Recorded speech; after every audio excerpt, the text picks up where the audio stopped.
NBA. Oferecimento. Budweiser, a música tá voltando pro palco. E entre em ação para ganhar. Invista na bolsa com a Clear Corretora.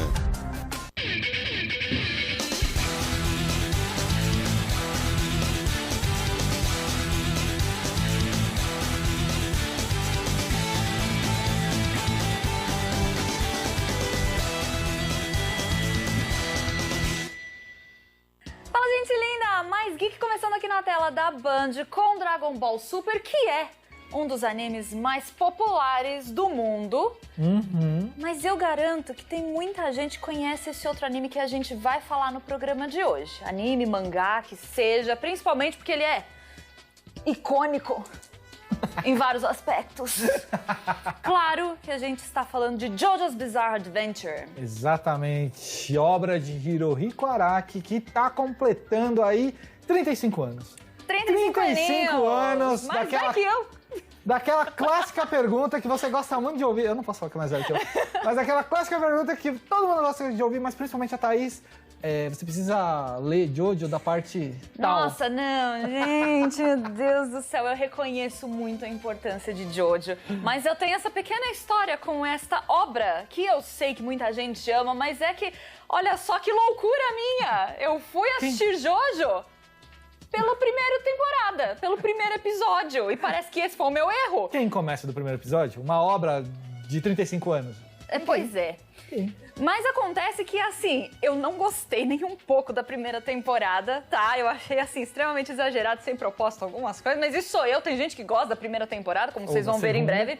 Mas, assim, depois criou-se aquela coisa do, não, mas você tem que assistir a partir da segunda. A parte X é melhor do que a parte Y. Não, a terceira, porque também eles não se decidem se é melhor a 2 ou a 3. Tem fãs da obra picada, porque você consegue gostar de Jojo por fases, por arcos, e aí, sei lá, a minha preferida é a terceira clássica, apesar de hoje ter uma quedinha pela quarta, sabe, nesse lance. Entendi. É difícil. No meu caso, assim, no meio de Jojo, eu assisti um negocinho que chama Assim Falou Kishibe Rohan. Que é uma mini sériezinha, assim, um spin-off ali de um personagem que é da quarta temporada. E eu gostei. Eu gostei muito da personagem, eu gostei muito desse pedaço da história. E aí a gente entra pro segundo assunto. Tem outro aniversariante, Gé. 30 anos da parte 4, Diamonds Unbreakable. Tipo, não bastasse um aniversário, tem 2 da mesma série. Porque, como eu disse, você comemora 2 coisas ao mesmo tempo. Muito bem, então você vai assistir agora Dragon Ball Super e depois você volta aqui pra cantar parabéns com a gente, falando de Jojo. Não sai daí.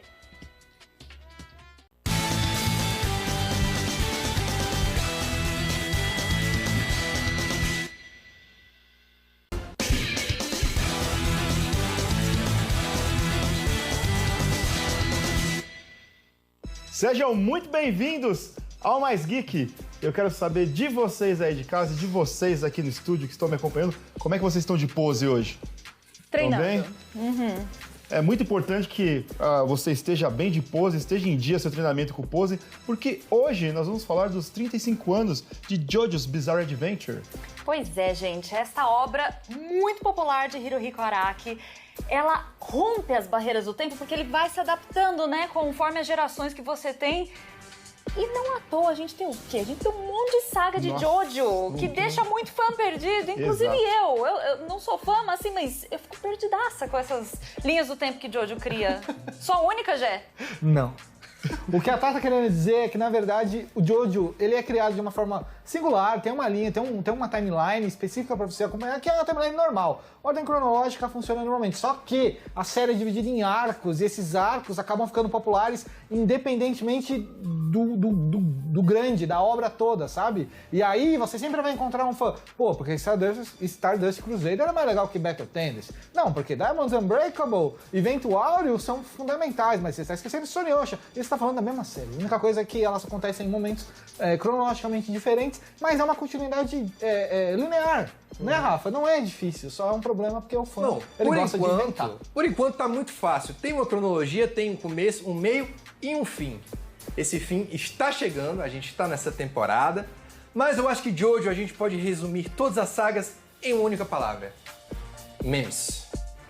Olha aí. E o pessoal que quiser saber mais de Jojo, Rafa, onde é que o pessoal pode chegar e ler pessoal, rapidinho? se você que está em casa quiser saber mais sobre Jojo e sobre outras coisinhas mais também, você pode acessar o www.geekhere.com.br, onde a gente posta todas as principais notícias sobre o universo geek, anime, mangá, cinema, TV, games e tudo mais que você quiser saber lá. Então, E a pose? chega lá, a pose é essa, hoje, ó. Isso mesmo, muito bem. Josuke. Gatikata Josuke é a pose de hoje. Então, Eu tenho que passem fazer lá isso aqui, ó. para mais Jojo, geekhere.com.br. Você sabe que vocês falando assim, não, porque vai dar popularidade, às vezes o pessoal fala, não, mas tem que ver arco tal, né? Me lembrou a mesma coisa de One Piece. Não, porque o Alabasta você tem que assistir o Alabasta. Não, É porque parecido, mas eu acho que é menos. mais independente ainda. Mas eu acho que elas têm menos identidade como função separada do que o Jojo, porque o Araki, sempre que ele colocava uma série nova, uma saga nova, ele mudava tudo. O elenco de personagens mudava, ele trazia referências pequenas pra você não se sentir abandonado de uma saga pra outra, mas é muito diferente, assim, absolutamente tudo. É como se o Luffy não fosse o Luffy na próxima saga. Tá, sabe? então de hoje a gente pode admitir que é como se fosse cada arco um negócio único. Ele exato. Você consegue assistir isso, na minha concepção, você consegue pegar a parte 3 e assistir ela separado. Você não vai perder muita coisa. Agora, One Piece, se você pegar, tipo, Alabasta, Skype e assistir, você vai perder muita coisa. Não, porque você não vai conhecer os Você personagens. não vai conhecer os personagens e tudo mais. E você não tem esse problema com o Jojo, porque a maioria são personagens novos, né? Eu tava falando mais nessa questão de popularidade dos arcos. Ah, sim, aí sim, eu concordo com você. Eu acho que é porque Isso cada daí. arco também tem um espírito diferente. Por exemplo, o primeiro e o segundo são uma aventura épica. O terceiro já é um road trip entre amigos que vivem vários perigos e aventuras muito loucas. A quarta parte já é um slice of life. A quinta é uma história de máfia. A sexta já tá dentro da prisão. Então, o espírito da saga, ele muda um pouco e vai se moldando conforme a história se passa. São vibes muito diferentes. Ó, aproveitando que você citou as sagas aí, eu queria deixar pontuada quais são as sagas que a gente tá falando, porque se você assiste só pelo anime, você tem uma variação um pouquinho diferente, uma saga a menos. Um arco a menos, porque eles juntaram dois. Phantom Blood e o Battle Tendency, eles viraram um arco do anime. Mas são duas sagas na versão original. Aí depois você tem Stardust Crusaders, depois Diamonds Unbreakable, depois Vento Áureo, depois Stone Ocean, depois Steel Ball Run, que aí já é uma pegada completamente diferente também. Essa não tem animado ainda, né? A gente acaba no Stone Ocean. Aí Steel Ball Run, Jojolion, que foi a penúltima saga, e a nova, que o Araki tá tentando colocar como Jojo Land, que seria a última. Jojo é uma obra inicialmente publicada em 1987. E assim, eu falei que a impopularidade comigo foi por conta justamente da primeira temporada do anime. Mas eu sei que tem gente que gosta. O Rafa, por exemplo. Você gosta de Phantom Blood? Gosto muito de Phantom Blood. Pra mim, o Jojo foi uma história que já me pegou desde o primeiro episódio.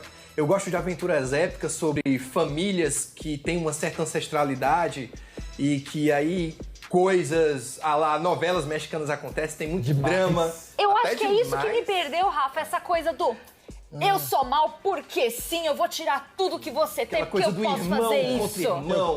Eu quero tudo que Mas você tem. Eu achei que era assim, era um tanto exagerado e meio sem motivo. Mas como eu sabia que Jojo era regido pelo exagero, eu falei, ok, o anime inteiro é isso. E Soma aí eu isso, larguei. aquele visual musculoso, né, que vinha da referência das obras que estavam fazendo sucesso na época, é estranho, né, de começo. E depois começa a muito aparecer de uns Hokuto. personagens. Começa a Tem aparecer uns muito personagens Hokuto no fim. bizarros mesmo no meio da. Tipo o cara que ensina o Ramon pra ele. Do nada, você tem um cara lá, um Zeppelin. negócio medieval, Zeppelin. parece um cara com uma cartola e uns negócios lá. Você, caramba, o que é isso, meu?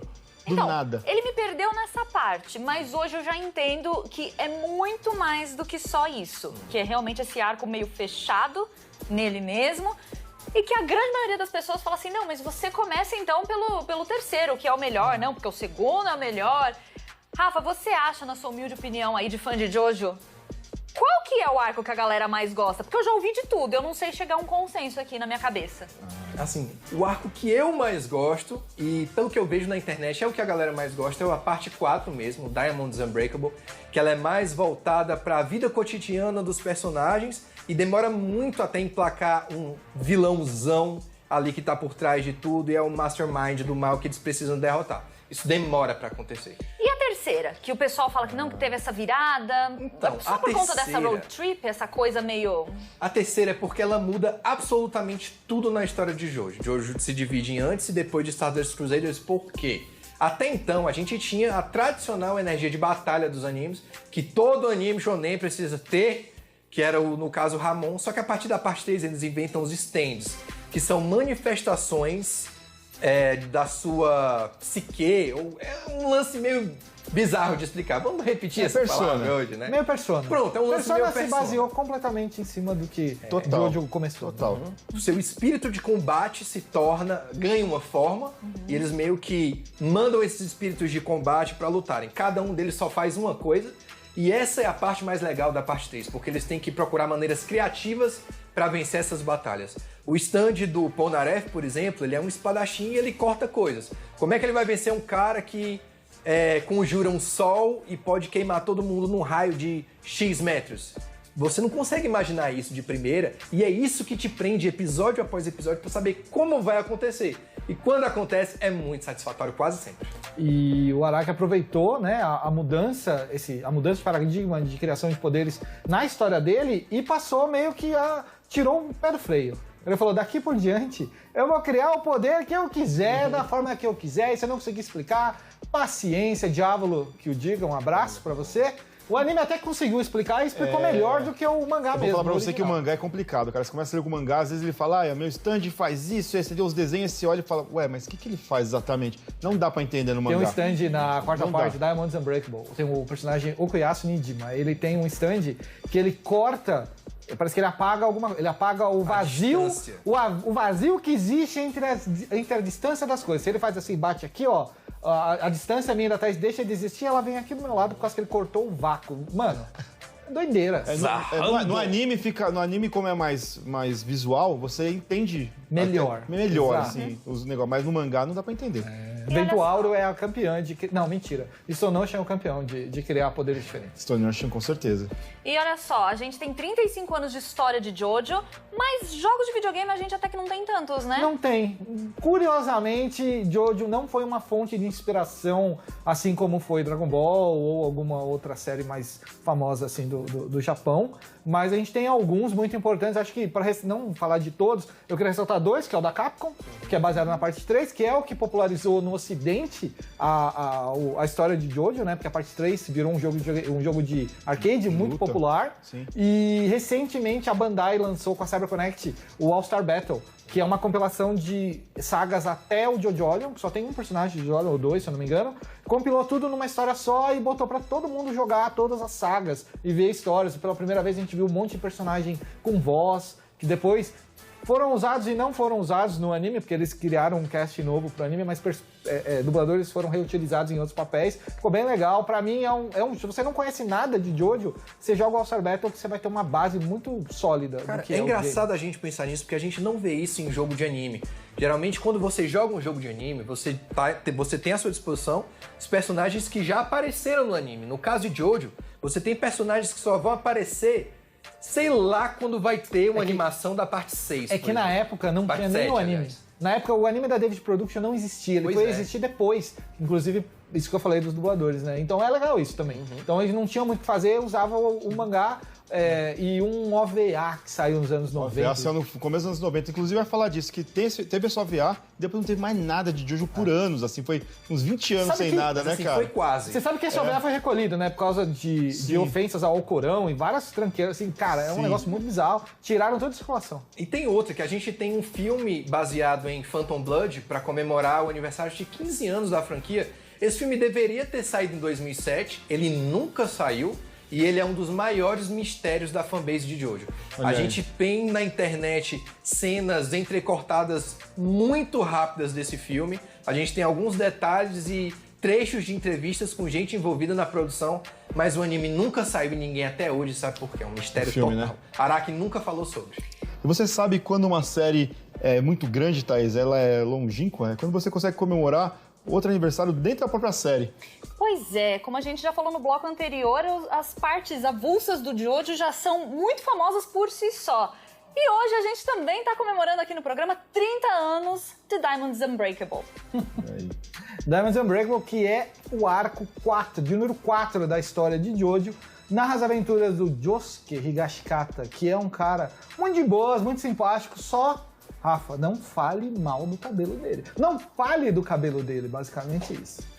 Ponto. E é uma das partes que tem alguns dos personagens mais inesquecíveis dessa grande saga que é Jojo. Além do próprio Josuke, a gente tem também o Koichi, que é um dos personagens que mais evoluem em todas as sagas de Jojo. A gente tem o Okuyasu, que começa como o delinquente bad boy, depois se mostra um cara muito gente boa. E a gente tem toda a população da cidade de Morio, que a gente acaba adotando e acaba conhecendo muito bem a vida de cada um, como se fossem nossos próprios amigos. De E dramas familiares. Dramas, muito muitos pesados, dramas inclusive. familiares. Então, o que, assim, me incentivaram, assim, vamos pôr na pauta, então vamos incentivar a Thaís a ler Jojo. Ok, Vamos. puseram na pauta. Então aí eu comecei a ler, gente, acho que são mais de 170 capítulos. Eu consegui ler até, sei lá, o capítulo 90 e alguma coisa. Pô, leu bastante. Não, mas o que eu percebi é que, assim, ele vai dando mini arcos dentro desse arco. Que é bem slice of life, como vocês falaram no bloco anterior. Mas, assim, primeiro, vamos focar em tal personagem no que ele faz. E aí, possivelmente, ele pode se tornar um aliado ou não. E é o meio que acontece. Todas as personagens que você vai passando ali tem um mini arco ali de uns 6 capítulos. E ele vai agregando a turma. E aí, começa assim, vai ele e o Koichi. Ele fala assim, não, porque tem um lugar que eu não lembro direito o que aconteceu, mas eu lembro que ele era importante na minha infância, eu queria encontrar. E aí ele vai parar num lugar que é meio que uma cidade deserta. Não tem nada ali dentro. E eles encontram um fantasma. E aí, sem você perceber, é meio que aí que dá o início do arco do Kira. Porque aí, depois que passa esse arco da menina fantasma, tem acho que mais uns 2. Depois tem o arco do rato, que é um rato que toma uma flechada e ganha um stand. Sim. Depois tem o arco da Yukako, que usa a Cinderela pra chamar a atenção do Koichi. Então, assim, é um negócio tão de leve que você vê ali atrás, que você só vai ver realmente quem que é o antagonista lá quase na metade do mangá. Você gostou da diferença de ritmo que foi do que você leu, do que você conhecia? Eu achei meio estranho, mas ok. É diferente. Não me incomodou, só achei estranho. Olha Assim, aí. eu vi o que o Araki tentou fazer ali. Ele criou o mundo, ele criou a cidade de Morio, e depois ele passou a povoar esse mundo de uma maneira que ele nunca tinha feito antes nas outras partes de Jojo. Ele quis apresentar todos os personagens individualmente, mesmo aqueles que depois não teriam tanta importância ou nem sequer voltariam mais pra frente, mas ele queria que a gente conhecesse cada membro dessa cidade para que a gente tivesse um senso de, talvez, de um universo maior dentro da própria história. Porque era uma história contada num lugar, né?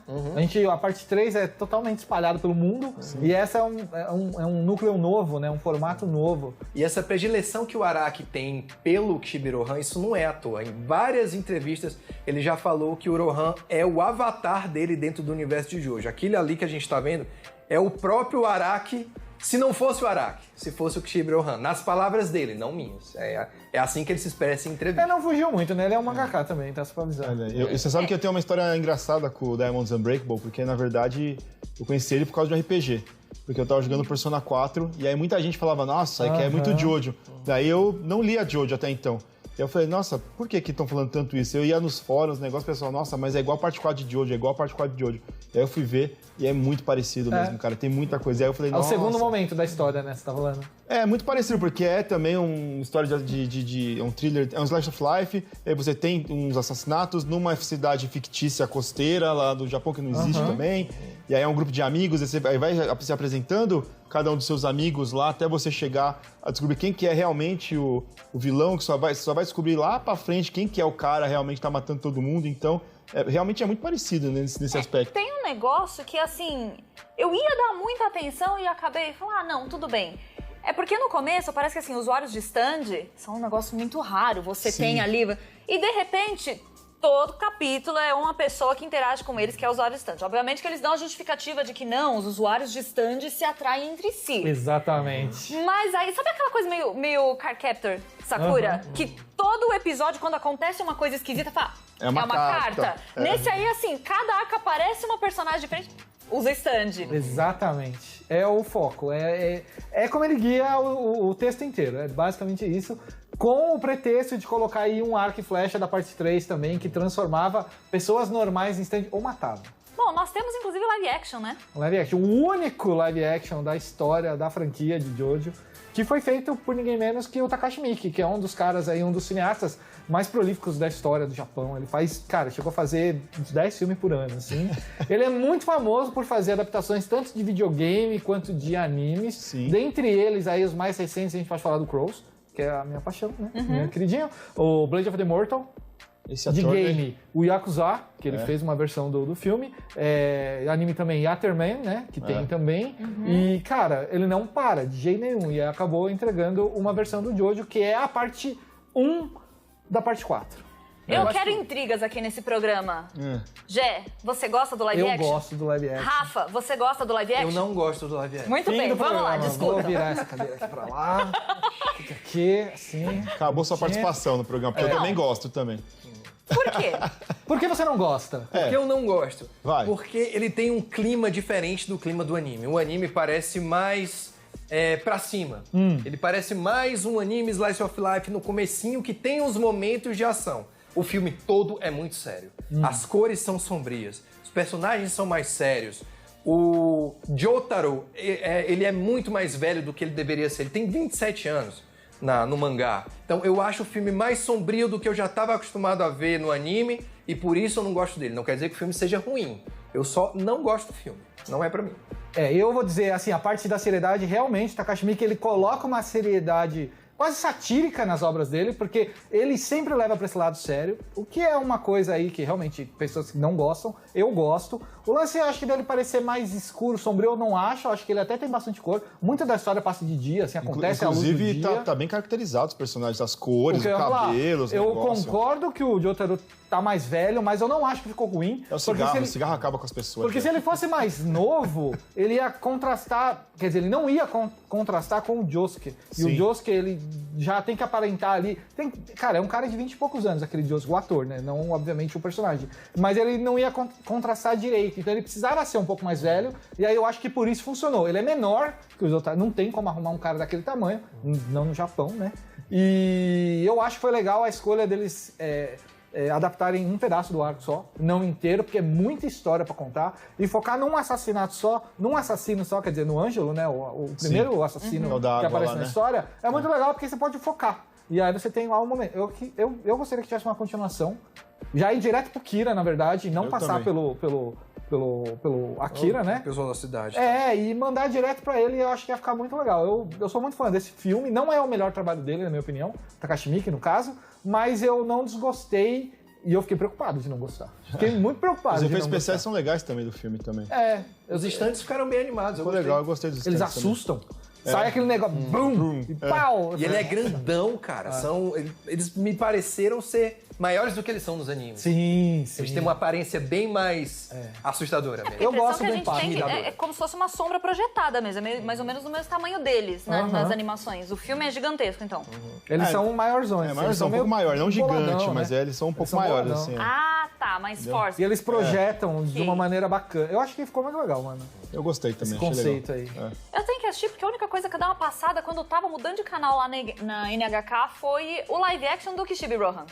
Ah, é verdade. Tem uma Sim. série em live action, Sim, né? tem. Bom, tem muita coisa, Clay. Muita. Realmente, eu Não vou ter daria que pra falar de tudo de dedicar Jojo, o meu, né? vou ter que dedicar o meu tempo aí até terminar o Diamonds Unbreakable, inclusive. E eu quero saber de você que tá em casa, qual que é o seu arco preferido de Jojo? Conta pra gente aqui nas redes sociais que estão na sua tela. Exatamente. Sempre lembrando, também não deixe de acessar o geekyear.com.br, que é o nosso site de notícias lá pra você conhecer um pouco mais desse universo geek, se você já não conhece, óbvio, ou se inteirar, se for o caso também. Rafa, Thaís, rápido, uma pose. Pro pessoal aí de casa já sair correndo e entrar em loja.geekyear.com.br e achar as melhores ofertas lá de camisetas, figures, bonés, você acha de tudo lá. Então corre lá e aproveite, beleza?